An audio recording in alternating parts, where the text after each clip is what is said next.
বন্ধুরা দেখো আমি আমার ফ্রিজ কিভাবে পরিষ্কার করি আজকে তোমাদের সঙ্গে সেটা শেয়ার করব। আর ফ্রিজটা দেখো কত অপরিষ্কার হয়েছে তুমি দেখো।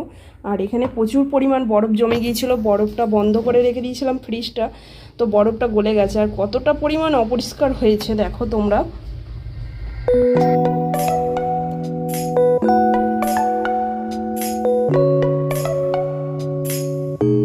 অনেক দিন যাবৎ পরিষ্কার করা হয়নি, প্রায় দিনই প্রত্যেক দিন ভাবি পরিষ্কার করব তো করা হয়নি।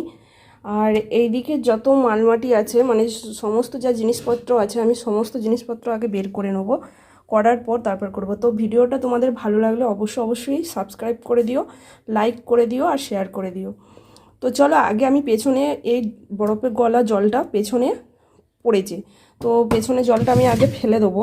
আর এই দেখো যেরকম বরফের চাই পড়েছে, ফ্রিজটা বন্ধ করে মানে পুরো ফ্রিজটা মানে ডিপ ফ্রিজটা এই ডিপটা একবারে পুরো ইয়েতে ভর্তি ছিল বরফে, তখন তোমাদেরকে দেখানো হয়নি। আর এটা দেখো কি সুন্দর লাগছে।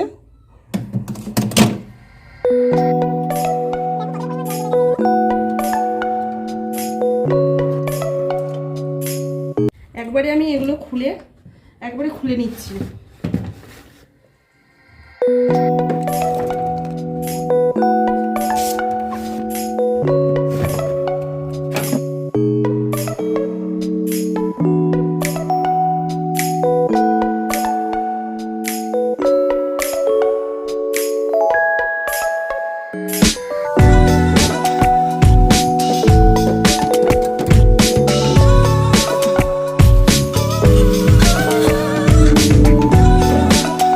দেখো এরকম একটা বাটি নিয়ে নিয়েছি, আর এখানে ভীম লিকুইড যে আমরা ডিশ ওয়াশটা ব্যবহার করি, তো সেটা এই বাটিটার মধ্যে নিয়ে নেব। 1 চামচ পরিমাণ নিয়ে নিলাম, দিয়ে এটাকে ভালো করে জল দিয়ে মিশিয়ে নেবো। আর এখানে আমি কলতলায় সমস্ত কিছু এগুলো বের করে নিয়েছি।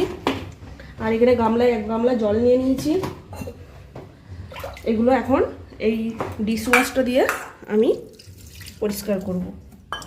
আর এইরকম একটা আমি স্কচ ব্রাইটার নিয়ে নিয়েছি, এটাকে এরকম জলের মধ্যে ডুবিয়ে নেবো, দিয়ে আমি এগুলোকে সব পরিষ্কার করে নেব।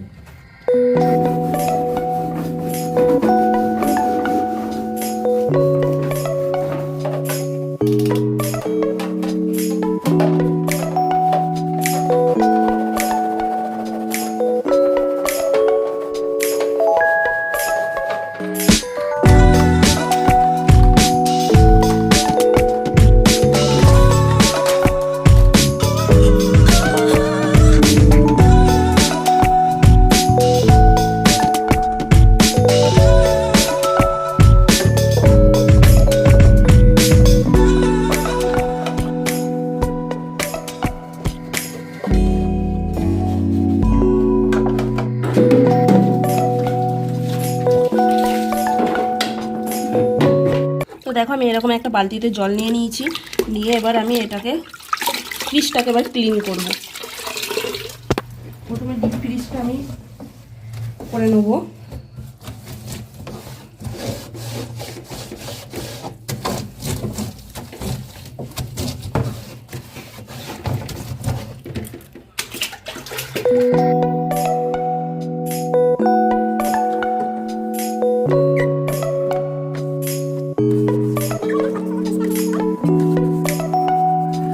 কি সুন্দর ক্লিন হয়ে গেল এখানটায়।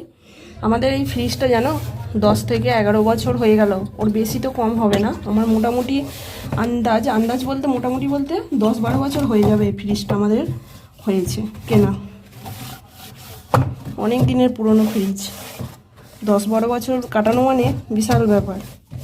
এখানটা ডিপটা ক্লিন হয়ে গেল, এবার এইখানটাই ক্লিন করে নেব।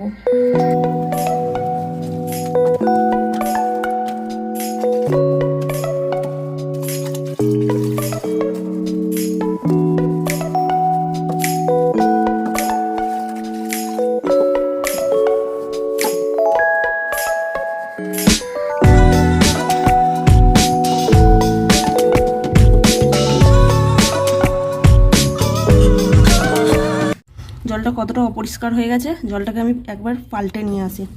জলটাকে আবার পাল্টে নিয়ে এলাম, প্রচণ্ড নোংরা হয়ে গেছে।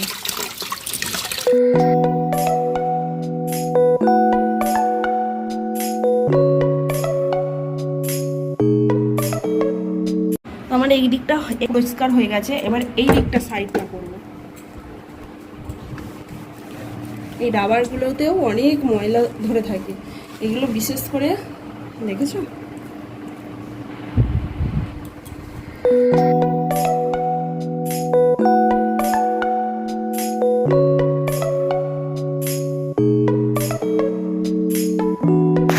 এই দেখো পরিষ্কার করার পর মানে পুরোটা পরিষ্কার করে নিয়েছি, দিয়ে কলিং দিয়ে একটু পরিষ্কার করে নেবো, কারণ কলিংটা দিলে কি হয় কি সুন্দর একটা স্মেল বের হয়, তো খুব ভালো লাগে এটা।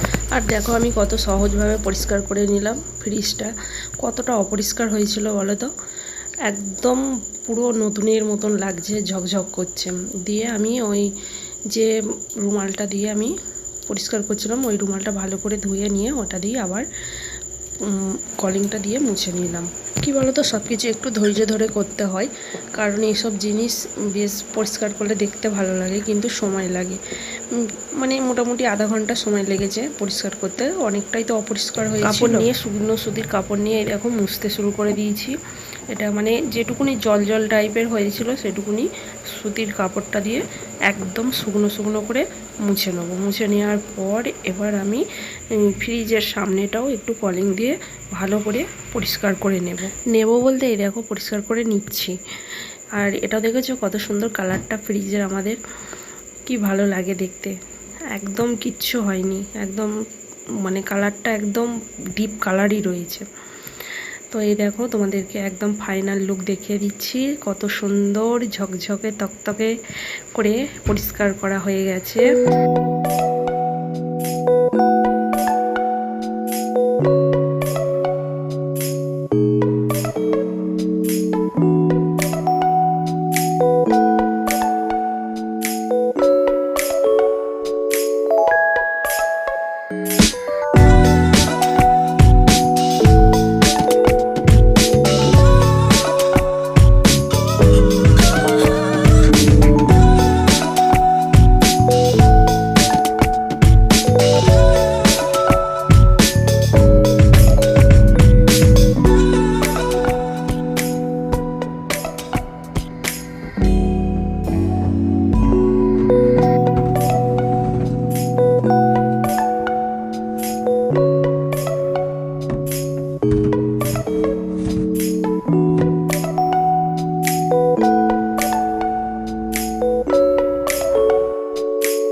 তো দেখো বন্ধুরা, আমার পুরো জিনিসগুলো সেট করা হয়ে গেছে। সেট করার পর আমি যেখানকার জিনিস সেখানে রেখে দিলাম। রেখে দেওয়ার পর এই দেখো তোমাদেরকে দেখে দিচ্ছি, আর এত সুন্দর করে পরিষ্কার করেছি, তো তোমাদেরকে দেখালাম। ভালো লাগলে লাইক, শেয়ার, সাবস্ক্রাইব করে দিও বন্ধুরা। তোমাদের যদি ভালো লেগে থাকে তোমাদের পরিবারের সঙ্গে শেয়ার করে দিও বন্ধুরা এই ফ্রিজ পরিষ্কার করাটা। এছাড়াও বন্ধু বান্ধব, আত্মীয় স্বজনদের মধ্যে শেয়ার করে দিও তোমরা।